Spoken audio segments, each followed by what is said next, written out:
One piece அனிமில நமக்கு ஓடா sense devil ஃப்ரூட்ஸை விட இன்னும் சூப்பரான ஒரு பவர் காமிச்சிருக்காரு. பட் அந்த பவர் நம்ம கண்ணு முன்னாடியே இருந்தாலுமே நம்மள பல பேர் அதை நோட்டீஸ் பண்ணல. அப்படி என்னடா அது பவர் சிஸ்டம்னு யோசிக்கிறீங்களா? அதுதான் ஒன் பீஸ்ல இருக்க மக்களோட வில் பவர். வில் பவரா?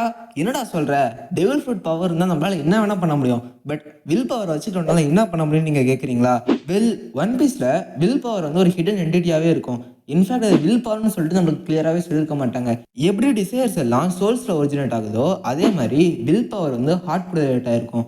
நான் என்ன சொல்றேன்னா, இந்த வில் பவர் மாதிரி இருக்கிற மற்ற பவர்ஸ் கூட இல்லை, டெவில் ஃப்ரூட் பவர்ஸ் கூட ஹார்ட் கூட ரிலேட் ஆயிருக்கலாம். அது எப்படின்னு சொல்லிட்டு நம்ம தெளிவாக இந்த வீடியோவில் பார்க்கலாம்.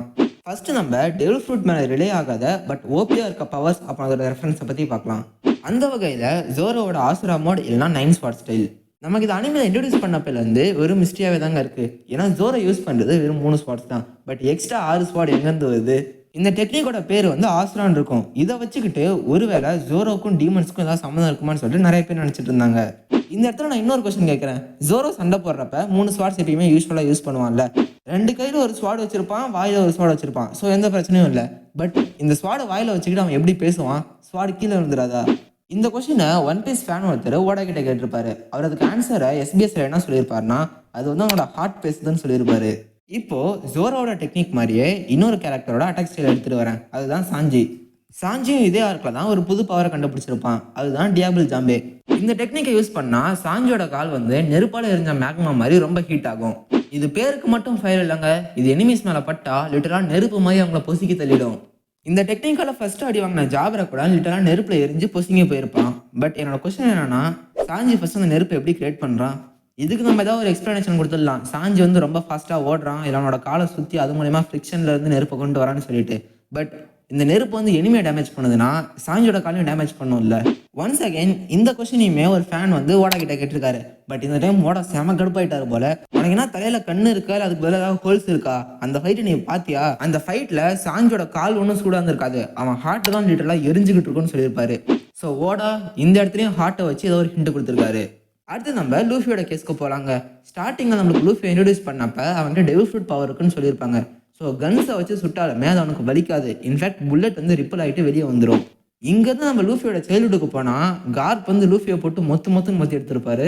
லூஃபி கிட்ட டெவில் ஃப்ரூட் பவர் இருக்கு. பட் எப்படி கார்ப்பால் வெறும் கையை வச்சு குத்தி மட்டுமே லூஃபி அப்படியே ஹர்ட் பண்ண முடியும்? இந்த இடத்துல ப்ரோ அதை ஹாக்கி ப்ரோன்னு சொல்கிறாங்கன்னா ஒரு நிமிஷம் வெயிட் பண்ணுங்க. நம்ம ஹாக்கியை ஜென்ரலாக எப்போ யூஸ் பண்ணி பார்த்துருக்கோம்? எனிமீஸை அட்டாக் பண்ணுறதுக்கு, இல்லைனா அதை ட்ரெயின் பண்ணுறப்ப சொல்லித்தரதுக்கு. கார்ப்புக்கு அந்த பாயிண்ட் ஆஃப் டைம் வரைக்கும் லூஃபி வந்து பேரன் தான், ஸோ எனிமி இல்லை. அது மட்டும் இல்லாமல் கார்ப் வந்து லூஃபிக்கு ஹாக்கிக்கு ட்ரைனிங் கொடுத்துருக்க மாதிரி காமிச்சிருக்க மாட்டாங்க. அப்படியே கார்ப் வந்து ஹாக்கி யூஸ் பண்ணி நம்ம லூஃபிக்கு இதை பற்றி எதுவுமே சொல்லிக் கொடுக்கக்கூடாது, பட் அவனை அதை ஃபைண்ட் அவுட் பண்ணணும்னு நினச்சிருந்தாலுமே லூஃபி அதை கண்டுபிடிச்சிருப்பான். ஏன்னா லூஃபி மற்ற விஷயத்தில் முட்டாளாக இருந்தாலுமே இது மாதிரி சண்டை போடுறப்ப எனிமீஸோட எபிலிட்டியை கண்டுபிடிக்கிறதுல அவங்க புத்திசாலி. ஸோ அது கண்டிப்பாக ஹாக்கியாக இருக்க வாய்ப்பே இல்லை. அப்புறம் அது என்ன பவராக இருக்கும்னு யோசிச்சு பார்த்தா, கார்ப் லூஃபி அடிக்கிறப்ப எல்லாமே இது வந்து என்னோட ஃபிஸ்ட் ஆஃப் லவ், நான் வந்து உன் மேலோட லவ்வை காட்டுறேன், என் லவ்வை உன்னால் பிளாக்கே பண்ண முடியாதுன்னு சொல்லியிருப்பாரு. ஒன்ஸ் அகைன் லவ் வந்து ஹார்ட்டில் தான் இருக்கும். இதுக்கடுத்ததா வாய்ஸ் ஆஃப் ஆல் திங்ஸ்ன்னு சொல்லிட்டு ஒரு பவர் இருக்குது. அதாவது இந்த சீ கிங்ஸு, ஜுனிஷா இது மாதிரி கிரியேச்சர்ஸ்லாம் பேசுகிறத சிலரால் கேட்க முடியும். அதை கேட்கக்கூடிய கேரக்டர்ஸுமே வந்து பார்த்திங்கன்னா ரொம்பவே கம்மி. இன்ஃபேக்ட் அதை வெறும் ஒரு 4 பேரால் தான் கேட்க முடியும். ராஜர், ஓடன், மொமனசுகே, அப்புறம் லூஃபி.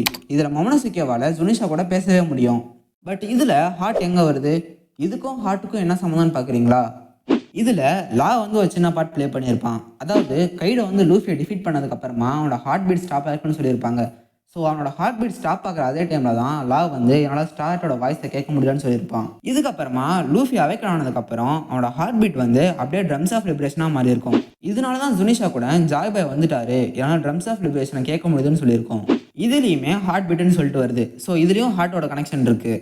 லாஸ்ட்டாக நான் இன்னொன்று சொல்கிறேன். மேபி ஹாக்கி கூட ஹார்ட்டு கூட சம்மந்தப்பட்டதாக இருக்கலாம். ஏன்னா நம்ம கான்கோசாக்கியோட கேஸில் பார்த்தோம்னா யாருக்கு வந்து ஒரு கிங்கோட வில் இருக்கோ அவங்களால அந்த கான்கோசாக்கி யூஸ் பண்ண முடியும்.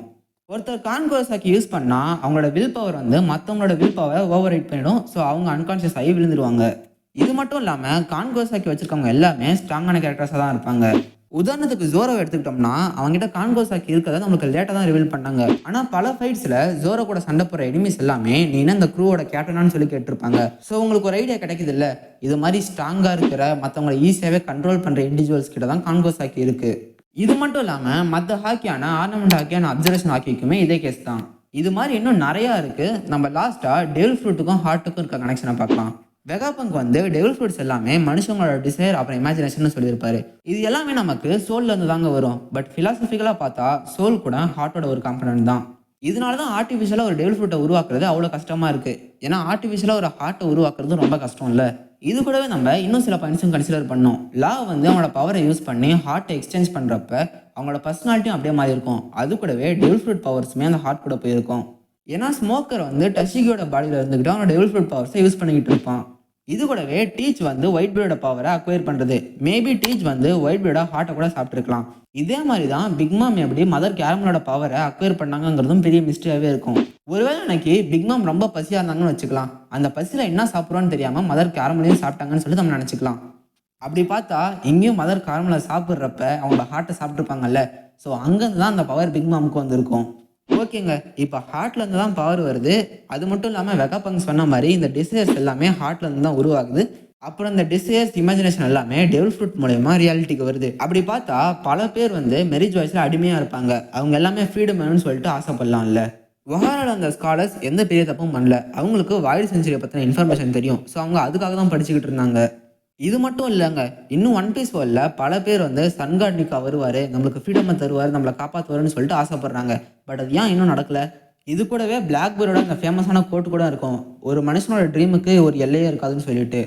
அப்படி எல்லையே இருக்காதப்ப ஏன் இவங்க ஆசைப்படுறது எதுவுமே நடக்க மாட்டேங்குது? வெல், இங்கே தான் நம்மளோட மெயின் வில்லனான வேர்ல்டு கவர்மெண்ட் உள்ளே வராங்க. வேர்ல்டு கவர்மெண்ட் பண்ண எல்லா விஷயத்தையும் எடுத்து பார்த்தா அதுக்கு பின்னாடி ஒரு ஹிடன் ரீசன் இருக்கும்.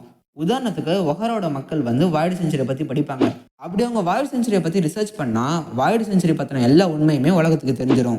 இங்கே ஹிர்லுக்கு வந்து ஒரு கோட் சொல்லியிருப்பாரு பார்த்தீங்களா, ஒரு மனுஷன் பாய்சன் சூப் குடித்தாலும் சாக மாட்டான், அந்த மனுஷன் சாகிறது அவனை சுற்றி இருக்க மக்கள் வந்து அவனை மறந்து போகிறப்ப தான் அப்படின்னு சொல்லியிருப்பாரு.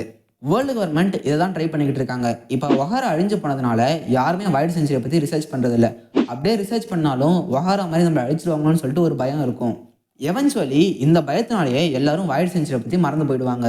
இதே மாதிரி தான் ஏஸை எக்ஸிக்யூட் பண்ணுறப்ப அவனை இம்பல் டவுனில் அடைச்சி வச்சிருப்பாங்க. இம்பல் டவுனில் லெவல் 6ல் ஏஸை விட ரொம்பவே மோசமான பல கிரிமினல் இருக்காங்க. இதுக்கான ரீசன் ஏஸ் வந்து கோல்ட்ராஜரோட பையன். அது மட்டும் இல்லாமல் அவன் செத்தா அது மிகப்பெரிய நியூஸ் ஆகும். ஏஸோட சாவை பார்க்குற மக்களுக்கு நம்ம பைரட் ஆனால் நம்மளும் இதே மாதிரி சாவடிச்சிருவாங்கன்னு சொல்லிட்டு ஒரு பயம் வரும். ஸோ அந்த பயத்தில் யாரும் பைரட் ஆக மாட்டாங்க. அதே மாதிரி ஒன் பீஸையும் கண்டுபிடிக்க மாட்டாங்க. ஆனால் இந்த இடத்துல வேர்ல்டு கவர்மெண்ட் நினச்ச மாதிரி அது நடக்கலை. கம்பெனி ஏசியும் அவங்க அப்பாவான கோல்ட்ராஜரையும் ஜெயிலே போட்டிருந்தா எல்லாரும் அவங்கள பற்றி மறந்துருப்பாங்க. ஸோ வேர்ல்டு கவர்மெண்ட்டுக்கு தொல்லை வந்திருக்காது. அடுத்ததாக வேர்ல்டு கவர்மெண்ட்டில் இருக்க ஃபைல்டர்ஸ் வந்து லூஃபியை சாவடிக்க வருது. தெளிவாக சொல்லணும்னா சன்காட் நிக்காவை சாவடிக்க வருது. மக்கள் எப்படி ஆசைப்பட்டாங்களோ அதே மாதிரி சன்காட் நிக்காவோட பவர் வந்துடுச்சு. பட் அந்த பவரை பற்றி லூஃபிக்கே இன்னும் எதுவும் தெளிவாக தெரியல. அந்த நேரத்தில் தான் லூஃபி வந்து எக்கட் ஐலண்டுக்கு போயிருப்பான். அங்கேருந்து வெகாபங்க்குமே வந்து பார்த்தீங்கன்னா இது மாதிரி ஃபர்பிடன் ஹிஸ்ட்ரியை பற்றி ரிசர்ச் பண்ணி வச்சிருப்பாரு. இப்போ வெகாபங்க் லூஃபி இவங்க 2 பேரையும் சாவடிச்சுட்டா லூஃபி மாதிரி இன்னொரு பைரட் வரது கஷ்டம். அது கூடவே சன்காட் நிக்காவோட டெவில் ஃப்ரூட்டை அவங்களால ஈஸியாகவே எடுக்க முடியும். ப்ளஸ் வெகாபங்கை சாவடிச்சுட்டா இதை பார்த்துட்டு பயந்துட்டு யாருமே வைல்டு செஞ்சுரியை பற்றி ரிசர்ச் பண்ண மாட்டாங்க. ஸோ எவென்ச்சுவலி எல்லாருமே இதை பற்றி மறந்துடுவாங்க. யாரும் வைல்டு செஞ்சுரியை பற்றி ரிசர்ச் பண்ண மாட்டாங்க. இது எல்லாமே கம்ப்ளீட் மிஸ்ட்ரியாகவே இருக்கும். இது மாதிரி ஒன் பீஸில் ஹார்ட்லேருந்து வர வில் பவருக்கு பவர் ரொம்பவே ஜாஸ்தி. ஜஸ்ட் அந்த பவரை பற்றி இமேஜின் பண்ணுறதே இந்த உலகத்தில் மிகப்பெரிய அளவில் சேஞ்சஸ் கிரியேட் பண்ணுது. அதனால தான் வேர்ல்டு கவர்மெண்ட் இவ்வளோ கஷ்டப்பட்டு யாருமே இதை பற்றி இமேஜின் கூட பண்ணக்கூடாதுன்னு சொல்லிட்டு இவ்வளோ மெஷர்ஸ் எடுக்கிறாங்க. என்னதான் வேர்ல்டு கவர்மெண்ட் இவ்வளோ கஷ்டப்பட்டாலும் பிளாக் பேர்ட் சொன்ன மாதிரி பீப்புளோட ட்ரீமுக்கு ஒரு எண்டு வரவே வராது. எனக்கு என்ன ட்ரீம்னா ஒன் பீஸ் முடிகிறப்ப அதில் இருக்க எல்லா மிஸ்ட்ரிக்கும் அதை ஆன்சர் பண்ணியிருக்கணுங்கிறது தான். உங்களுக்கு ஒன் பீஸ் இது மாதிரி வேறு ஏதாவது ட்ரீம் இருந்துச்சுன்னா மறக்காமல் கமெண்ட்டில் போடுங்க. இந்த வீடியோ பிடிச்சிருந்தா லைக் பண்ணிவிட்டு மறக்காமல் சேனலுக்கு ஒரு சப்ஸ்கிரைப் பண்ணிக்கோங்க. உங்களை அடுத்த வீடியோவில் பார்க்குற வரைக்கும் நீங்கள் பார்த்து என்ஜாய் பண்ணது உங்களோட வியூ டிவி சைனிங் ஆஃப்.